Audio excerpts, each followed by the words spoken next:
ನಮಸ್ಕಾರ. ಇವತ್ತಿನ ವಿಡಿಯೋ ಉತ್ತಮ ಹೆಲ್ತ್ ಇನ್ಶೂರೆನ್ಸ್ ಆಯ್ಕೆ ಮಾಡಿಕೊಳ್ಳಲು ನಿತಿನ್ ಕಾಮತ್ ಝೀರೋದಾ ಅವರ ಸಲಹೆಗಳು. ನಾನು ಡಾಕ್ಟರ್ ಭರತ್ ಚಂದ್ರ. ವಿಡಿಯೋಗಳ ಉದ್ದೇಶ ಕನ್ನಡಿಗರ financial education. Zerodha's Nitin Kamath. Most Indians are one serious health incident away from the financial ruin. ಬಹಳ ಒಳ್ಳೆಯ ಮಾತು ಹೇಳಿದ್ದಾರೆ. ಇಂಗ್ಲಿಷ್ನಲ್ಲಿ ಕನ್ನಡೀಕರಣ ಮಾಡ್ತಾ ಇದ್ದೇನೆ. ನಮ್ಮಲ್ಲಿ ಬಹಳ ಜನ ಕಷ್ಟಪಟ್ಟು ದುಡಿತೇವೆ, ಒಂದಷ್ಟು ಹಣವನ್ನು ಉಳಿತಾಯ ಮಾಡ್ತೇವೆ, ಮತ್ತೆ ತಿಳ್ಕೊಳ್ತೇವೆ ಇದು ಇನ್ನು ಮುಂದೆ ನಮ್ಮ ರಿಟೈರ್ಮೆಂಟಿಗೆ ಅನುಕೂಲ ಆಗುತ್ತೆ, ಮಕ್ಕಳ ಎಜುಕೇಶನ್ಗೆ, ಮದುವೆಗೆ ಯೂಸ್ ಆಗುತ್ತೆ. ಆದರೆ ನಮ್ಮ ಹತ್ರ ಹೆಲ್ತ್ ಇನ್ಶೂರೆನ್ಸ್ ಇರೋದಿಲ್ಲ. ಒಂದು ಕಾಯಿಲೆ ಬರುತ್ತೆ ನಮಗೆ, ಇಲ್ಲ ನಮ್ಮ ಮೆಂಬರ್ಸ್ ಆಫ್ ದ ಫ್ಯಾಮಿಲಿಗೆ, ಇಲ್ಲ ನಮ್ಮ ತಂದೆ ತಾಯಿ ಅಥವಾ ಅತ್ತೆ ಮಾವ ಅವರಿಗೆ. ಅಲ್ಲಿಗೆ ಹಾಸ್ಪಿಟಲ್ ಬಿಲ್ ಎಷ್ಟು ಬರುತ್ತೆ ಅಂತಂದ್ರೆ ನೀವು ಇವತ್ತಿನವರೆಗೆ ಕೂಡಿಟ್ಟ ಹಣ ಎಲ್ಲ ಒಂದೇ ಎಪಿಸೋಡಲ್ಲಿ ಖರ್ಚಾಗಿ ಹೋಗುತ್ತೆ. ಅದನ್ನೇ ಅವ್ರು ಹೇಳಿದ್ದು, one serious health incident away from financial ruin. ಅಂದರೆ ನಿಮ್ಮ ಜೀವನ ಅಲ್ಲಿಗೆ ಮುಗಿದೋಯ್ತು, ಪುನಃ ABCD ಇಂದ ಝೀರೋದಿಂದ ಸ್ಟಾರ್ಟ್ ಮಾಡಬೇಕಾಗುತ್ತೆ. ಕೆಲವು ದಿನಗಳ ಕೆಳಗೆ ಝೀರೋದ ಕೋ ಫೌಂಡರ್ ನಿತಿನ್ ಕಾಮತ್ ಅವ್ರು ಹೇಳಿದಂತ ಮಾತಿದು, one hospitalisation away from bankruptcy ಅಂದ್ರೆ ದಿವಾಳಿ.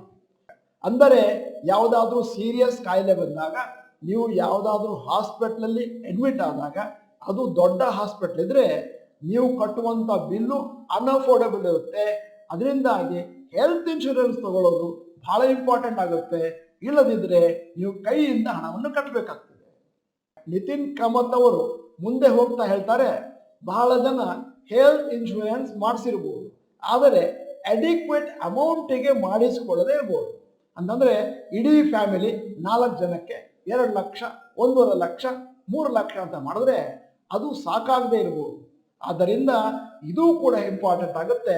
ಹೆಲ್ತ್ ಇನ್ಶೂರೆನ್ಸ್ ತಗೊಳ್ಬೇಕಾದ್ರೆ ನೋಡಿಕೊಳ್ಳಬೇಕಾದಂಥ ವಿಚಾರಗಳು. National institute of public finance ಅವರ ಅಂಕಿ ಅಂಶಗಳ ಪ್ರಕಾರ 8ರಿಂದ 9% ಜನ ಭಾರತದಲ್ಲಿ ಏನಿದ್ದಾರೆ ಅವರು poverty ಲೈನ್ಗಿಂತ ಕೆಳಗೋಗ್ಬಿಡ್ತಾರೆ.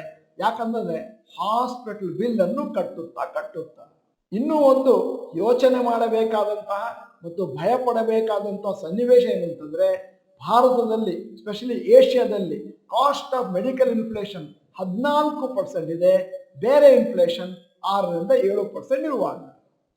Health report of corporate India 2023 ಪ್ರಕಾರ ಇನ್ಶೂರೆನ್ಸ್ ಟೆಕ್ನಾಲಜಿ ಕಂಪನಿ ಪ್ಲಮ್ ಅವ್ರು ಹೇಳ್ತಾರೆ, 71% ಜನ ಅದೇನು ಹೆಲ್ತ್ ಕೇರ್ ಎಕ್ಸ್ಪೆನ್ಸಸ್ ಬರುತ್ತೆ ಹಾಸ್ಪಿಟಲ್, ಅದನ್ನ ತಮ್ಮ ಪಾಕೆಟ್ ಇಂದ ಕೊಡ್ತಾರೆ. 15% ಹಣ ಮಾತ್ರ ಹೆಲ್ತ್ ಇನ್ಶೂರೆನ್ಸ್ ಇಂದ ಬರುತ್ತೆ.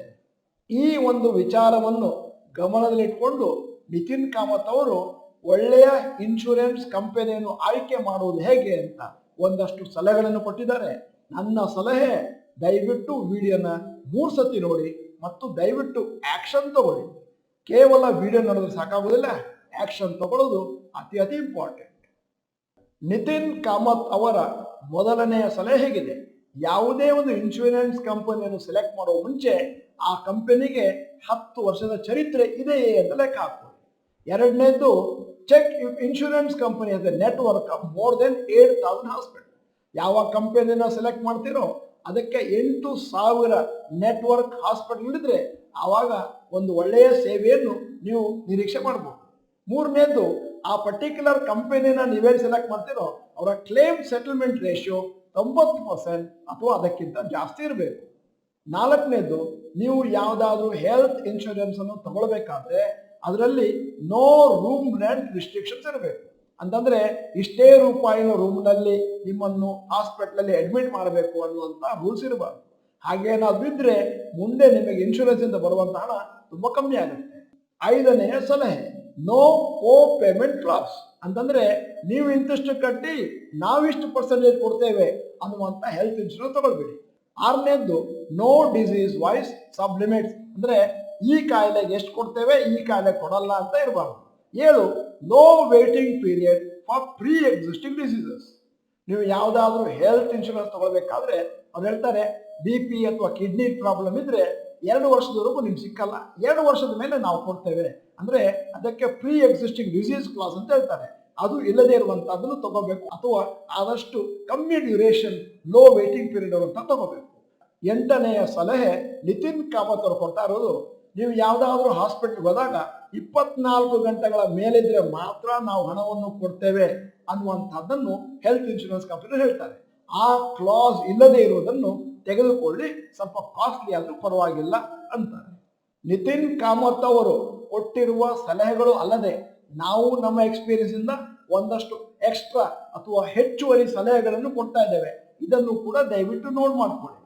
ಬಹಳ ಜನ ಕಂಪನಿಗಳಲ್ಲಿ ಎಂಪ್ಲಾಯರ್ಸ್ ಹೆಲ್ತ್ ಇನ್ಶೂರೆನ್ಸ್ ಇದೆ ಅಂತಾರೆ, ಆದರೆ ಅದರ ಲಿಮಿಟ್ ಗೊತ್ತಿರೋದಿಲ್ಲ. ಮತ್ತೆ ನೀವೇನಾದ್ರೂ ಕೆಲಸ ಬಿಟ್ಟಾಗಲೂ ತೊಂದರೆ ಆಗುತ್ತೆ. ಅದರಿಂದಾಗಿ ಎಂಪ್ಲಾಯರ್ಸ್ ಹೆಲ್ತ್ ಇನ್ಶೂರೆನ್ಸ್ ಇದ್ರೂ ಕೂಡ ಪರವಾಗಿಲ್ಲ, ನೀವು ನಿಮ್ಮದೇ ಆದಂತ ಇನ್ಶೂರೆನ್ಸ್ ಅನ್ನು ಕೂಡ ಸ್ಮಾಲ್ ಅಮೌಂಟ್ ಇದ್ರೂ ಪರವಾಗಿಲ್ಲ ತಗೊಳ್ಳಿ. ಮುಂದೆ ಕೆಲಸ ಬಿಟ್ಟ ಮೇಲೆ ಆ ಲಿಮಿಟ್ ಅನ್ನು ಜಾಸ್ತಿ ಮಾಡ್ಬೋದು. ಇನ್ನೂ ಒಂದು ಬಹಳ ಪ್ರಾಮುಖ್ಯವಾದ ವಿಚಾರ, ಎಲ್ಲರೂ ಕೂಡ ನೆಗ್ಲೆಕ್ಟ್ ಮಾಡುವಂತಹದ್ದು, ನಿಮ್ಮ ತಂದೆ ತಾಯಿ ಮತ್ತು ನಿಮ್ಮ ಮಾವ ಅತ್ತೆ ಅವರ ಇನ್ಶೂರೆನ್ಸ್ ಅನ್ನು ಕೂಡ ದಯವಿಟ್ಟು ಒಮ್ಮೆ ಗಮನಿಸಿ. ಅದೇನಾದ್ರೂ ಇಲ್ಲ ಅಂದ್ರೆ ಮಾಡಿಸ್ಬೇಕಾಗುತ್ತೆ. ಇಲ್ಲ ಎಲ್ಲರೂ ಕೂಡ ಮಕ್ಕಳೆಲ್ಲರೂ ಕೂಡ ಪೂಲ್ ಮಾಡಿ ಅವರಿಗೆ ಇನ್ಶೂರೆನ್ಸ್ ತಗೊಳ್ಳೋದು ಅನುಕೂಲಕರ. ಇಲ್ಲದಿದ್ರೆ ಮುಂದೇನಾದ್ರೂ ಕಾಯಿಲೆ ಆದಾಗ ನೀವು ನಿಮ್ಮ ಕೈಯಿಂದ ಹಣವನ್ನು ಕಟ್ಟಬೇಕಾಗುತ್ತೆ. ಇನ್ನೂ ಒಂದು ತಪ್ಪು ಎಲ್ಲರೂ ಮಾಡಬಹುದಾದದ್ದು ಏನು ಅಂತಂದ್ರೆ, ಅವರು ಶೇರ್ನಲ್ಲಿ, ಮ್ಯೂಚುವಲ್ ಫಂಡ್ ಅಲ್ಲಿ, FD ನಲ್ಲಿ, PPF ನಲ್ಲಿ ಹಣವನ್ನು ಹಾಕಲಿಕ್ಕೆ ಪ್ರಾರಂಭ ಮಾಡ್ತಾರೆ. ಆದರೆ ಹೆಲ್ತ್ ಇನ್ಶೂರೆನ್ಸ್, ಟರ್ಮ್ ಇನ್ಶೂರೆನ್ಸ್ ತಗೊಂಡಿರುವುದಿಲ್ಲ. ಅದರಿಂದ ಮೊದಲಿಗೆ ಅವುಗಳನ್ನು ಗಮನಿಸಿ ಅವುಗಳನ್ನು ತೆಗೆದುಕೊಂಡ ಮೇಲೆ ನಿಮ್ಮ ಷೇರು ಮಾರುಕಟ್ಟೆಯ ಪ್ರಯಾಣವನ್ನು ಮುಂದುವರಿಸಿ. ಈಗ ಒಂದು ಅನೌನ್ಸ್ಮೆಂಟ್, ಮಕ್ಕಳ ವಿದ್ಯಾಭ್ಯಾಸ ಮತ್ತು ಮದುವೆಗೆ ಹಣ ಅನಾಯಾಸವಾಗಿ ಹೊಂದಿಸಿಕೊಳ್ಳಿ. ಅನಾಯಾಸವಾಗಿ ಅಂತ ಹೇಳ್ತಾ ಇದ್ದೀನಿ, ಆಯಾಸ ಪಟ್ಟು ಅಲ್ಲ. ಒಂದು ಚರ್ಚೆ, ಯೂಟ್ಯೂಬ್ ಲೈವ್ ಎಲ್ಲಾ ಚಾನೆಲ್ ಮೆಂಬರ್ಸಿಗೆ ನಾಳೆ ಮಂಗಳವಾರ 10 ಸೆಪ್ಟೆಂಬರ್ ರಾತ್ರಿ 9 ಗಂಟೆಗೆ. ಎಲ್ಲಿ ಅಂತ ಕೇಳಿದ್ರೆ ಈ ಚಾನಲ್ ಅಲ್ಲ, ಡಾಕ್ಟರ್ ಭರತ್ ಚಂದ್ರ ಇನ್ಸ್ಟಿಟ್ಯೂಟ್ ಕನ್ನಡ ಚಾನಲ್ ಅಲ್ಲಿ ಯೂಟ್ಯೂಬ್ ಅಲ್ಲಿ ಸಿಗುತ್ತೆ. ನೀವು ಬನ್ನಿ, ಸ್ನೇಹಿತರನ್ನು ಕರ್ಕೊಂಡ್ ಬನ್ನಿ. ವಿಡಿಯೋದ ಕೊನೆಯಲ್ಲಿ ನಮ್ಮ ಸಮೀಕ್ಷೆಗಾಗಿ ಒಂದು ಪ್ರಶ್ನೆ ಕೇಳ್ತಾ ಇದ್ದೇನೆ.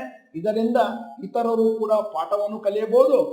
ನೀವು ನಿಮ್ಮ ಫ್ಯಾಮಿಲಿ ಮೆಂಬರ್ಸ್ಗೋ ಅಥವಾ ನಿಮಗೋ ನಿಮ್ಮ ಪಾಕೆಟ್ ಇಂದ ಮೆಡಿಕಲ್ ಟ್ರೀಟ್ಮೆಂಟ್ಗೆ ಹಣವನ್ನು ಕಟ್ಟಿದ್ದೀರಾ ಹಾಸ್ಪಿಟಲ್ ಅಲ್ಲಿ ಹಿಂದಿನ ದಿನಗಳಲ್ಲಿ?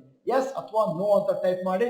ನೀವು ನಮ್ಮ ಈ ಚಾನೆಲ್ನ ಮೆಂಬರ್ ಅಲ್ಲ ಅಂತಂದ್ರೆ ಇದೀಗ ಸಮಯ, ಸಬ್ಸ್ಕ್ರಿಪ್ಷನ್ ಬಟನ್, ಬೆಲ್ ಐಕಾನ್ ಒತ್ತಿ. ವಿಡಿಯೋ ಚೆನ್ನಾಗಿದ್ರೆ ಲೈಕ್ ಬಟನ್ ಒತ್ತೋದನ್ನು ಮರಿಬೇಡಿ. ವಿಡಿಯೋನ ನಿಮ್ಮ ಎಲ್ಲಾ ಸ್ನೇಹಿತರಿಗೂ ಫಾರ್ವರ್ಡ್ ಮಾಡಿ. ವಿಡಿಯೋನ ಸಂಪೂರ್ಣವಾಗಿ ನೋಡಿದ್ದಕ್ಕೆ ಧನ್ಯವಾದಗಳು. ನಮಸ್ಕಾರ.